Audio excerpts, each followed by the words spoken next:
Hey there, you savory sons of bitches. Today I'm going to take a few minutes to talk about something near and dear to my heart. Cooking. I love making and sharing food. In fact, if there's any event consisting of more than just my lonesome, I'm probably in the kitchen sucking the life force out of the earth, utilizing every crumb in the pantry. That's right. I gotta fry, bake, toast, boil, poach, season, saute, mix, marry, tussle, dry, taser, roast, tammy, and glaze, and set shit on fire. We can call cooking a passion of mine. Like John Wayne Gacy, I have a few passions, and also like him, I like to let them get the best of me as often as humanly possible. Taking a few simple ingredients and slowly processing them into a beautiful and nourishing meal is something that I take a lot of pride in. Not only for the utility of it, but because I think in the fast pace of the internet age, it's nice to slow down and really think about what I'm making, what I'm eating, and not fall into the pit trap of taking daily trips to sloppy feedbag chain restaurants out of convenience. Trust me, the extra hour it takes me to gain the incentive of a home-cooked meal far outweighs what the instant gratification of a slurry of soy meat sandwiches or hot pocket soup would do to my precious, beautiful gray body. Dope and hoagies, folks. It ain't worth it. But as much as I love working with food, god damn it, I actually hate needing to eat it.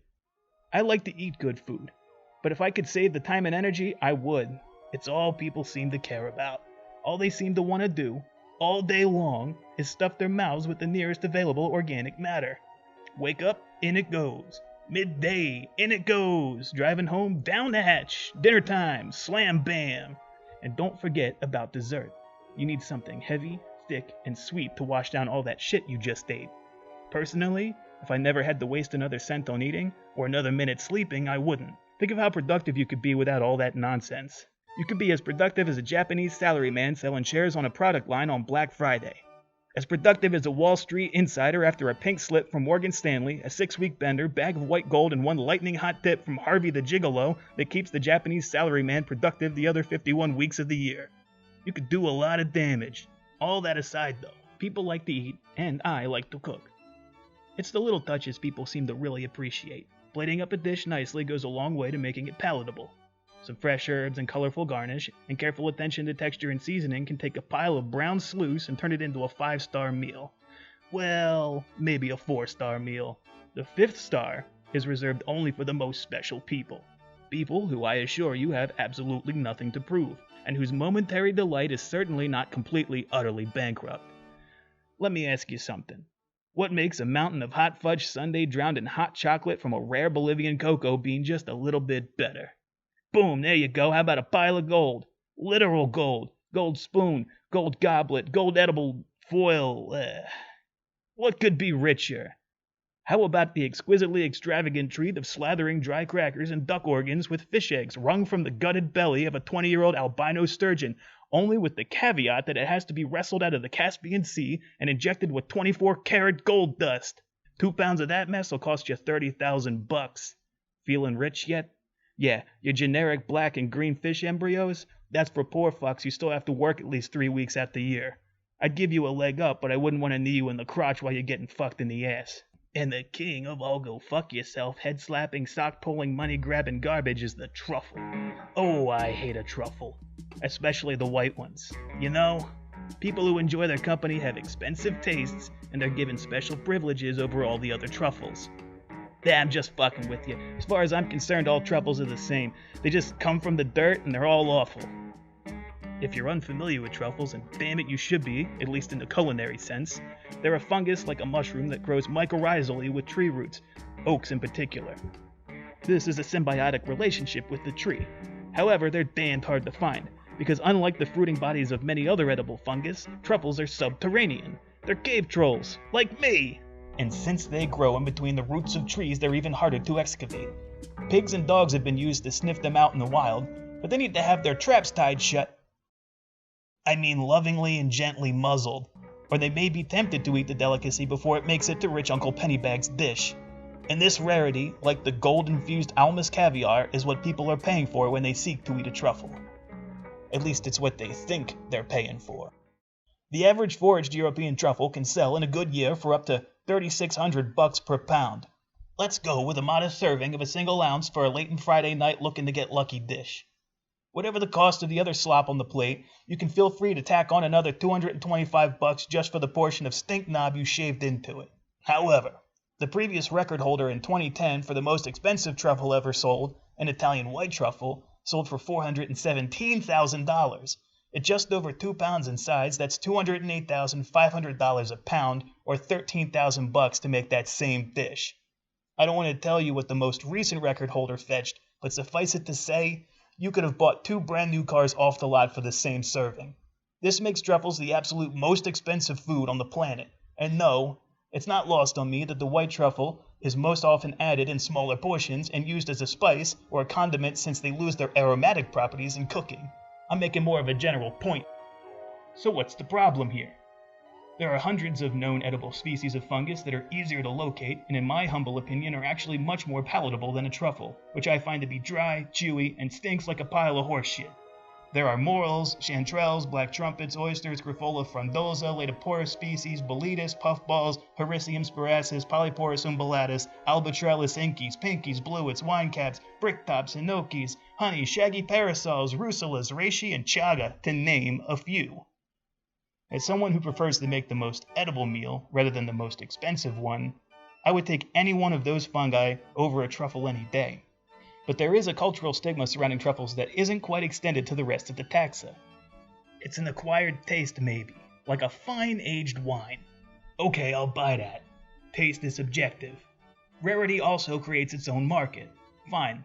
But then, there are all kinds of other weird occult superstitions attached to the truffle, such as it's an aphrodisiac or it makes you more creative, possibly linked to some notion that the psilocybin found inside the fruit body is inherently psychoactive.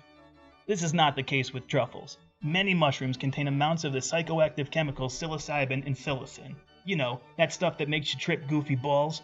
But the body needs phosphatase enzymes to alter those compounds into the proper agonists to begin affecting your noggin. Truffles do not naturally contain these enzymes, even though some other mushrooms do. However, phosphates have been discovered in some bovine and pig intestinal linings, so it's possible if you eat truffles as part of a meal with, let's say, cured yet uncooked meats, like a charcuterie, some hallucinogenic effect could take place. Potentially, but not likely. So it's in the rarity, acute sophistication, and mythos of the food that we find its worth. And experts in the field of foraging who dedicate their lives honing the skills necessary to hunt down some of the Earth's most elusive food should be compensated adequately for their service. After all, the inflamed genitals alone are worth the price of admission, right? Except the sadly overinflated prices of a truffle economy have caused a crop of ne'er-do-wells, scallywags, and shady businessmen to spring up out of the muck to begin raping the market. Ah, capitalism. What would a poison huckster like me do without it? While truffles are extremely hard to find in the wild, they can, with some difficulty, be cultivated. This has caused a number of Asian landowning producers to transform their arable land and sow forests of foreign trees, in turn enabling them to reproduce mid-European growing conditions in an effort to create knockoff truffles that are easier to locate and easier to market. And don't worry, the US ain't lagging far behind in that race, as a slew of Oregonian farms recently announced plans to do the very same thing, comparing the process to how California's Napa Valley wine country converted its soils into a sort of faux version of the real bohemian thing. We were just doing what we do best, folks, stealing someone else's ideas. But that's not all. Organized crime didn't take long to catch on to the astronomical prices that truffles can fetch either, and so set to work getting Jimmy the Nose and Tony the Knife Vendito on the case, setting the mushroom market ablaze with theft, extortion, and even kidnapping. Hunting dogs! You know what? You shouldn't judge. They treat that mutt much better than they treat their own mutters. So with all the counterfeiting, racketeering, and crime surrounding the fungus in question, it's no big surprise that identification, authentication, and security of the true rare wild truffle takes top priority for those looking to purchase one. An entire industry of people surrounding a food that can only be found 1/4 of the year or less, in one location on Earth, that only lasts 2 weeks at most in the fridge and passes through you in under 24 hours. You want to talk about blowing money to flex your wallet? That is one massively lavish dump. If only there was some way to further refine the leavings, to grow diamonds out of it, or alchemically transmogrify it into self-worth, the poor would be begging at the back doors of fancy restaurants all across the civilized world, looking not for a meal or a job washing dishes, but to dig through the septic tanks of opulence for just the smallest whiff of freedom that only the richest turds could provide. Baby milk and bus money would flow from the asses of the 1%, and harmony would be sown throughout all society. Let's be honest. If eating your own shit were profitable, the rich would find some way to stomach it. I'm not saying I have some problem with rich people, at least any more than I do with any other group. But if you're spending that kind of money, truffle money, on something that only lasts for 2 bites of a meal, it's a terribly arrogant and self-aggrandizing move to make. That money could feed tens to hundreds of people for weeks or months. People that don't have disposable income to blow it on consumables that end up in wastewater treatment plants. It's a move that demonstrates power and influence, and the willingness not to adjudicate them responsibly, but to abuse them at the drop of a dime. Summation: just because you can eat it doesn't mean you should. The question is, what nourishes and satisfies you more? A pile of unfertilized gold-stuffed fish eggs and smelly fungus, or grandma's homemade slow-cooked chicken and fennel stew?